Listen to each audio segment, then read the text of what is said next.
నమస్తే, welcome to నవతరం news. ఇప్పుడు headlines చూద్దాం. ఢిల్లీలో ఈ మధ్యాహ్నం దీక్షకు దిగుతున్న షర్మిల, శరద్ పవార్ తో భేటీ. విశాఖ టెస్ట్ మ్యాచ్ బ్యాటింగ్ ప్రారంభించిన టీమిండియా. సొంత నిర్ణయాలు తీసుకుని ఉద్యోగాలకు ఎసరు తెచ్చుకోవద్దు హెచ్చరించిన రేవంత్ రెడ్డి. ఏపీసీసీ అధ్యక్షురాలిగా బాధ్యతలను చేపట్టిన షర్మిల రాష్ట్రంలో కాంగ్రెస్ పార్టీకి పూర్వ వైభవం తీసుకొచ్చే దిశగా వడివడిగా అడుగులు వేస్తున్నారు. మొన్నటి వరకు ఉనికిని కోల్పోయినట్టుగా ఉన్న కాంగ్రెస్ పార్టీలో షర్మిల రాక కొత్త హుషారును నింపింది. ఏపీకి ప్రత్యేక హోదా, విభజన హామీలను ఆమె ప్రధాన అస్త్రాలుగా మలుచుకునే ప్రయత్నం చేస్తున్నారు.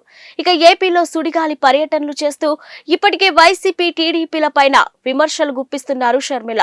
ముఖ్యంగా అధికార వైసీపీని ఆమె పూర్తి స్థాయిలో టార్గెట్ చేస్తున్నారు. దివంగత వైఎస్ఆర్ కు తానే అసలైన వారసురాలినని చెప్పుకునే ప్రయత్నం చేస్తున్నారు. తాజాగా ఆమె తన రాజకీయాన్ని ఢిల్లీకి మార్చారు. ఇక ఏపీకి ప్రత్యేక హోదాను డిమాండ్ చేస్తూ ఢిల్లీలో దీక్ష చేపట్టనున్నారు. విశాఖలో ఇండియా, ఇంగ్లాండ్ జట్ల మధ్య రెండో టెస్ట్ మ్యాచ్ ప్రారంభమైంది. ఇక టాస్ గెలిచిన team India captain Rohit Sharma batting ఎంచుకున్నారు. యశస్వి జైస్వాల్, రోహిత్ శర్మ ఇన్నింగ్స్ ను ప్రారంభించారు. ప్రస్తుతం ఇండియా స్కోర్ 4 ఓవర్లకు 13 పరుగులు. ఇక జైస్వాల్ 9 పరుగులు, రోహిత్ 4 పరుగులతో క్రీజ్ లో ఉన్నారు. ఈ మ్యాచ్ ద్వారా రజత్ పటిదార్ ఆరంగేట్రం చేస్తున్నారు. అయితే సర్ఫరాజ్ కు తుది జట్టులో అవకాశం దక్కలేదు. ప్రజలను ఇబ్బందులకు గురి చేసి ప్రభుత్వానికి చెడ్డ పేరు తెస్తే ఉపేక్షించేది లేదని ముఖ్యమంత్రి రేవంత్ రెడ్డి హెచ్చరించారు. ఇక ప్రభుత్వ అనుమతి లేకుండా తోచినట్టుగా సొంత నిర్ణయాలు తీసుకుంటే కఠిన చర్యలు తప్పవన్నారు. మహబూబ్ నగర్ జిల్లాలోని ఇటీవల రైతుల వ్యవసాయ కనెక్షన్లను తనిఖీ చేయడంపై సీఎం ఆగ్రహం వ్యక్తం చేశారు. నిన్న ప్రజాపాలన దరఖాస్తులపై సచివాలయంలో సీఎం సమీక్ష నిర్వహించారు. ఈ సందర్భంగా వ్యవసాయ కనెక్షన్ల తనిఖీ అంశం చర్చకు వచ్చింది.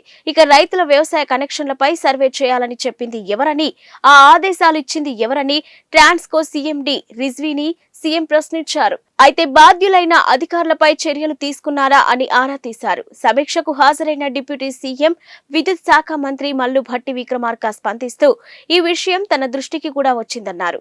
ఇక శాఖాపరమైన నిర్ణయం లేకుండానే DISCOM director operations J Srinivas Reddy సొంతగా నిర్ణయాలు, ఆదేశాలు ఇచ్చారని, ఆయన ఆదేశాలతో ఎస్సీ ఎన్ఎస్ఆర్ మూర్తి తనిఖీలు చేశారని తెలిపారు. ఈఎస్ఐ కేసులో మాజీ మంత్రి అచ్చెన్నాయుడుపై దాఖలైన ఛార్జ్ షీట్ ను పరిగణలోకి తీసుకోవడం కుదరదని విజయవాడ ఏసీబీ కోర్టు స్పష్టం చేసింది. ఇక దానిని పరిగణలోకి తీసుకోవాలంటే అవినీతి నిరోధక చట్టం పీసీ యాక్ట్ సెక్షన్ 19 ప్రకారం గవర్నర్ అనుమతి అవసరమని స్పష్టం చేసింది. స్పందించిన ఏసీబీ తరఫు న్యాయవాదులు పిపి దుష్యంత్ రెడ్డి, ఆనంద్ జ్యోతి తమ వాదనలు వినిపిస్తూ కేసు నమోదు చేసినప్పటి నుంచి విచారణ జరిగే వరకు ఎప్పుడైనా గవర్నర్ అనుమతి తీసుకోవచ్చని తెలిపారు. ఇక ఏసీబీ కోర్టు న్యాయమూర్తి హిమబిందు స్పందిస్తూ సుప్రీంకోర్టు అలాంటి తీర్పు ఇచ్చి ఉంటే కోర్టుకు సమర్పించాలని కోరుతూ తదుపరి విచారణను ఈ నెల 6వ తేదీకి వాయిదా వేశారు.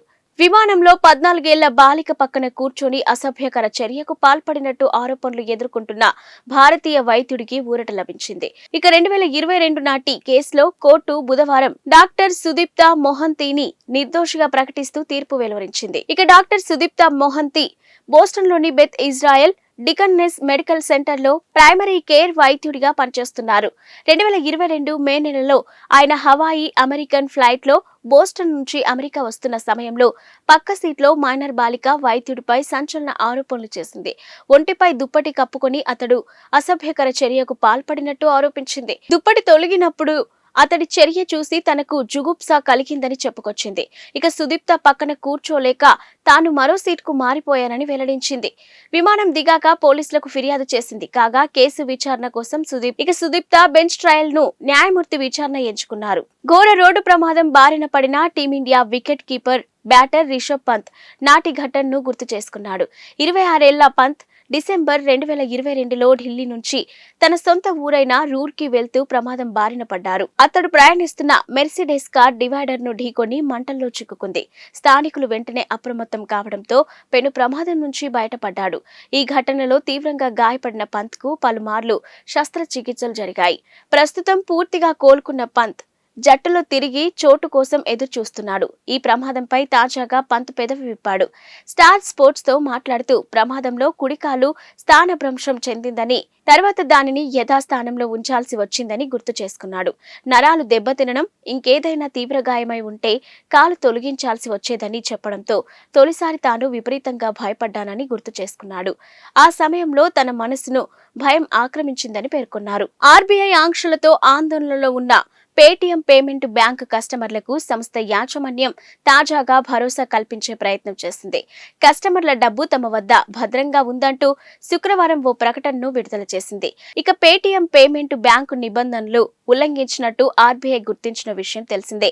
ఈ నేపథ్యంలో మార్చి నెల నుంచి కొత్త కస్టమర్లను చేర్చుకోవద్దని పేటీఎం పేమెంట్స్ బ్యాంకును ఆర్బీఐ ఆదేశించింది. నగదు బదిలీ సేవలు, క్రెడిట్ ట్రాన్సాక్షన్స్ ను వాటిని కూడా నిలిపివేయాలని పేర్కొంది. ఇక ఈ నేపథ్యంలో కస్టమర్ల సందేహాలను నివృత్తి చేసేందుకు సంస్థ శుక్రవారం కీలక ప్రకటన చేసింది. ఫిబ్రవరి 29 తర్వాత కస్టమర్లు తమ అకౌంట్లు, వాలెట్లలో డబ్బులు జమ చేసేందుకు అనుమతి ఉండదని పేర్కొంది. మాల్దీవుల ఆర్థిక సాయంలో కోత పెట్టిన భారత్. గతేడాది మాల్దీవులకు అంచనాలకు మించి సాయం చేసిన భారత్ ఈ ఏడాది మాత్రం బడ్జెట్లో కోత పెట్టింది. అయితే దౌత్య వివాదం నేపథ్యంలోనే భారత్ నిర్ణయానికి ప్రాధాన్యం ఏర్పడింది.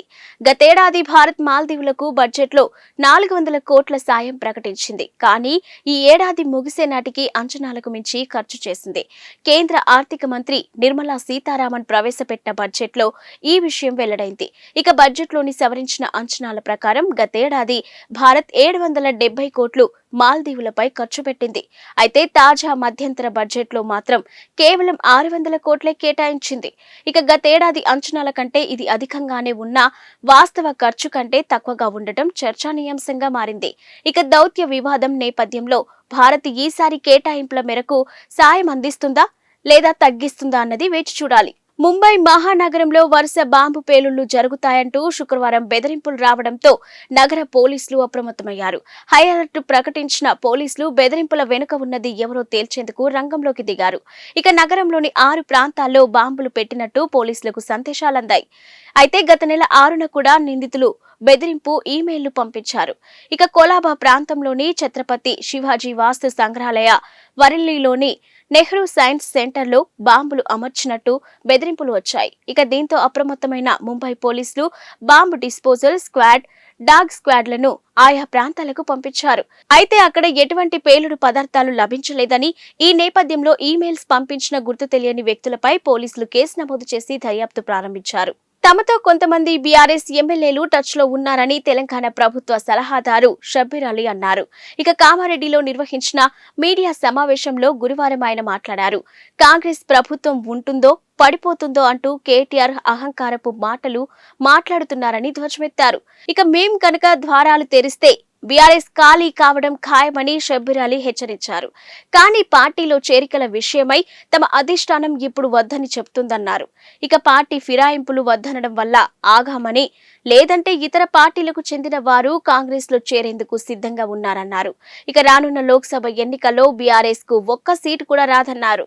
పార్లమెంటు ఎన్నికలు బీజేపీ, కాంగ్రెస్ల మధ్యనే పోటీ ఉందని జోస్యం చెప్పారు. ఇక 10 ఏళ్లలో తెలంగాణను కేసీఆర్ కుటుంబం లూటీ చేసిందని ఆరోపించారు. తాము అధికారంలోకి వచ్చి 2 నెలలు కూడా కాలేదని, అప్పుడే బీఆర్ఎస్ నేతలు విషం చిమ్ముతున్నారన్నారు. ఇక ఏడాదిలో 2 లక్షల ఉద్యోగాలు ఇప్పిస్తామని షబ్బీర్ అలీ పునరుద్ఘాటించారు. ఇవి ఇప్పటివరకున్న బులెటిన్ అప్డేట్స్.